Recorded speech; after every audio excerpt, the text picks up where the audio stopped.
fall morning on Lake Winnipesaukee. Good day to be jigging for lake trout. This is the time of year when the vertical jig bite is hot. We're fishing right now. We're in 110 feet of water, and the fish just stack up down here. Down in about now we're at 107 feet of water, and looks like there's several fish right on the bottom down there.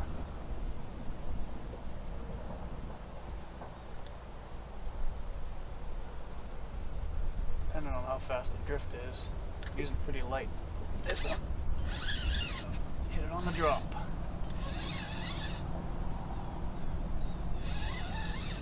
Feels like a pretty good fish. You can have, it's not all that uncommon to have a 50 or 100 fish day out here.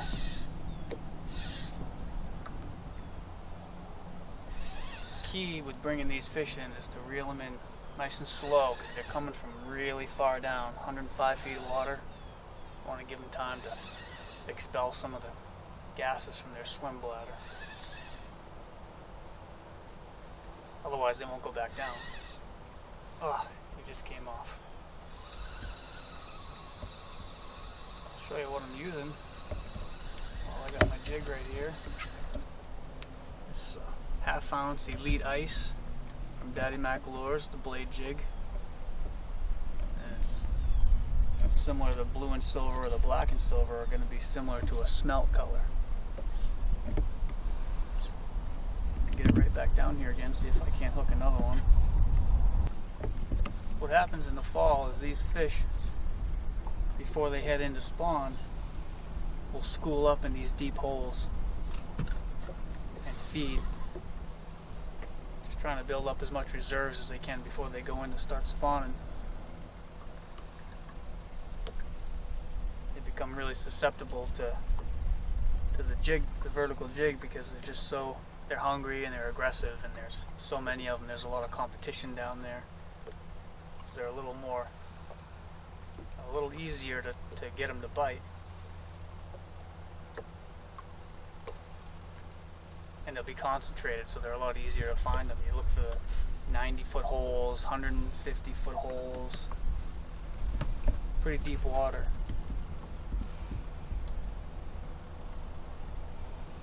And they're typically stacked up in there. Some pretty good sized schools. It's not uncommon to have 100 fish days on Lake Winnipesaukee and all of New Hampshire's lakes that are managed for lake trout and salmon. The season closes after September 30th. But there are a handful of lakes in New Hampshire with lake trout that aren't managed for lake trout, so there's no closed season on them. So you could transition after the 30th of September right into those lakes, and you could really do well, especially when they go into spawn. But the idea behind the closures on the managed lakes is to give them a chance to spawn. So you don't want to be on them too much during their spawning period. We do want to give them a chance to be more successful. But you can do a lot of scouting before you even hit the lake, looking at a lake map, find those 90-foot holes, 150-foot holes. We jig them oftentimes, they'll be 140 feet down over 160 feet of water. You can find those areas before you head out. And some will produce more fish than others, but they'll almost all have lake trout in them this time of year.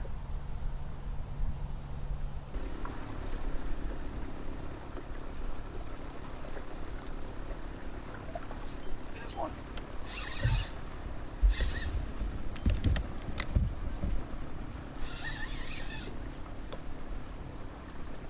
Better fish.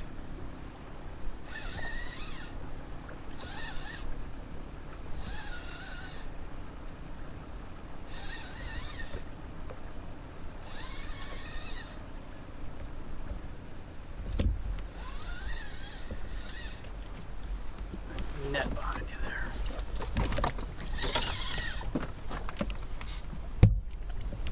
Thank you.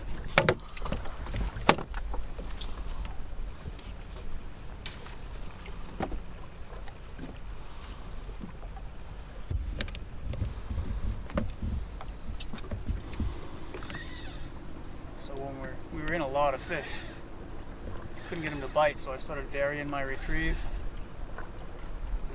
Noticed that I got 2 hits right off the bat, jigging it really high and letting it drop. As soon as that fish just came unbuttoned.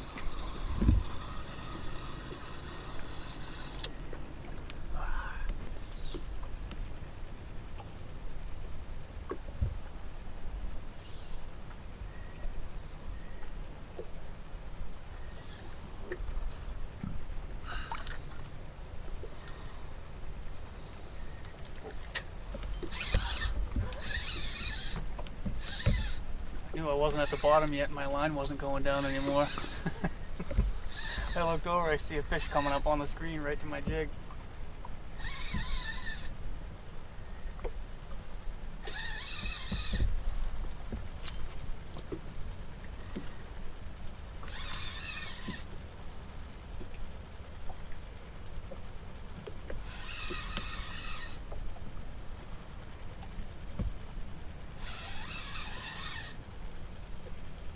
Good hook set, and it's really, really important to keep your line tight. Keep tension on that fish, because lake trout have big head shakes. That's a nice fish.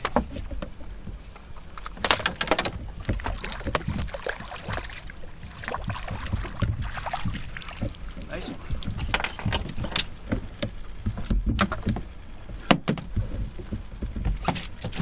That jig just fell out of his mouth. See how fat they are? Trying to fatten up for winter. Getting ready to spawn. It's beautiful. Nice hefty fish, probably a 4-pound fish. Get him back in the water real quick and try to get another one, because they're stacked up down here right now. Lake Winnipesaukee. Rick just landed this pig of a lake trout. You got pliers handy?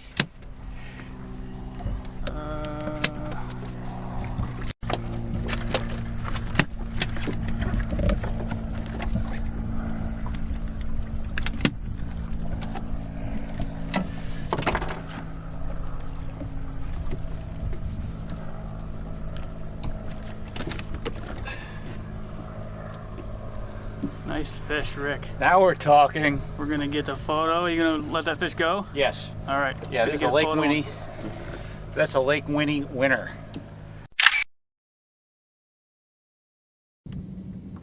This fish got some weight.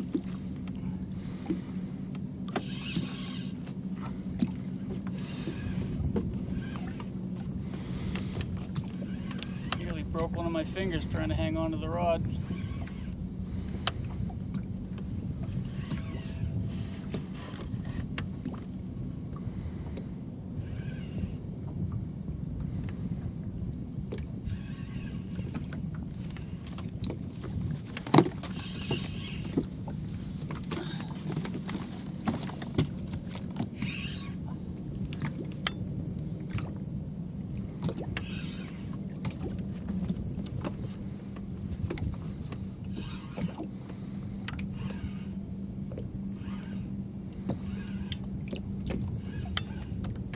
Fall lake trout, Lake Winnipesaukee, vertical jigging. Don't have to worry about bringing this one up slow. He saw to it. Good color.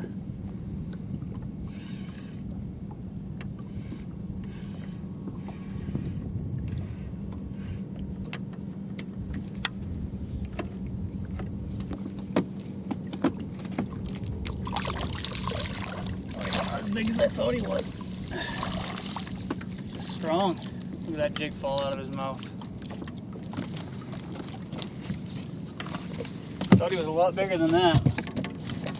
Still a decent fish. Nice one. Lake Winnipesaukee. Fall jigging. Love it.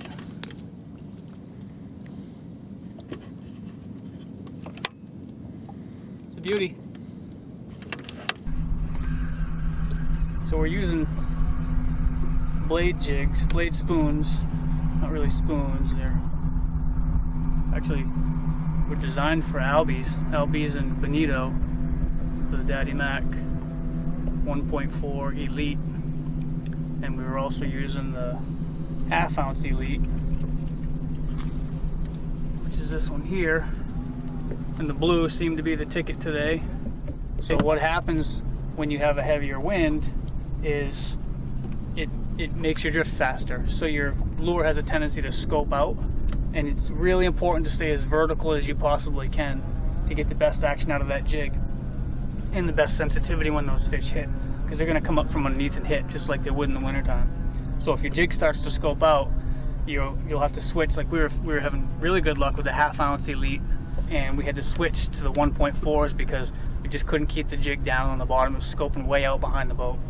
So we switched to the 1.4s. We started doing really well, and it wasn't scoping quite as bad. The wind's died down a little bit now, but it's middle of the day. The sun's really high in the sky, so we are just kind of cruise around and look for some fish now, because the fish are starting to spread out. They're not as condensed as they were, and they're definitely not feeding as aggressively as they were. Even when we find them, they're finicky and they're not really eating. What you want to look for on your graph, if you have a fish finder, is arcing fish, or those S shapes. Those are actively feeding fish. If you get there and you just have straight lines going across your fish finder, those are fish that are just hanging out. They're not actively feeding. They're not chasing bait.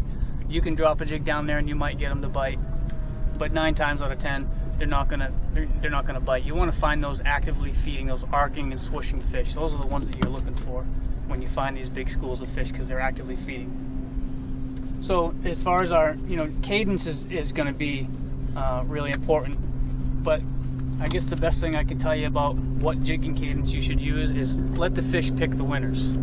We found today that it was a big sweeping action, jig it really high and let that jig fall, and they were hitting it on the end of the drop. But some days you can do, what the folks at Daddy Mac call Daddy Macking, which is just a quick pop. You can, that'll work a lot of times. Some days we just drop it to the bottom and reel it up halfway through the water column, drop it back down again, and they're hitting it on that drop. Let the fish pick the winners, vary your cadence, vary your retrieve until you find out what's going to catch fish the most. But don't be surprised if partway through the morning or partway through the day that changes and you have to change your cadence, change your color, change your profile. Those are the 3 key things that you're going to want to change throughout the day. When these fish start to turn off or turn on, is going to be profile, color, and cadence. The one thing that I talk a lot about with panfish is doing pre-season ice scouting in the fall. That doesn't really apply with the Lakers, because the Lakers are going to move up shallow once they spawn. They're going to spawn, then they're going to hug in around 30, 40 feet, 50 feet of water for the wintertime. So don't go out in the fall jigging for lake trout and try to do your winter scouting, because these fish aren't going to be in 160 feet of water come ice in. The water's going to clear up because there's no wind and no rain, and everything's going to be different. So you're not scouting for winter, you're just out here for this fall bite. Conservation is something that I want to stress really, really importantly. That fish that Rick caught was probably 25 or 30 years old. Mid 30-inch lake trout's going to average over 40 years old. So it's really important to me to let these fish go. They don't taste that good anyway, especially when they're that big. I know a lot of people do like to eat lake trout, but like with any fish, the bigger they are, the worse they seem to taste. But I'd hate to kill a 25 or 30-year-old fish, so we let that fish go. We let all our fish go today. We didn't keep any fish. And if you're gonna handle them carefully, do the best you can. Today we've had to find a delicate balance between keeping the fingers out of the gills and not letting that fish smash itself around the boat, unfortunately, and the only way to control that fish was to get a hold of the gill plate, and Rick was careful about keeping his fingers off the gills, and we got a couple of photos and we get that fish right back in the water and it swam away. Really important, do not reel those fish up in 100, 150 feet of water really fast, because they need time to expel air from their bladder. Lake trout are one of the few fish that can actually expel air. They can gulp air, and they can burp air to expel air out of their swim bladder. So a lot of times you'll see those bubbles as the fish come up. You want to reel them up nice and slow, otherwise they won't go back down. And you can plunge them in head first when you release them. It's another good technique. Fall is a really good time, really fun. It's one of the funnest times of the year to fish for lake trout. You know, the weather's really nice. We've got 2 more weeks of the season here in New Hampshire, and then it closes until ice in. So we're going to take advantage of every opportunity we can and get out here and catch as many of these stacked up lake trout as possible. What you want? What you want?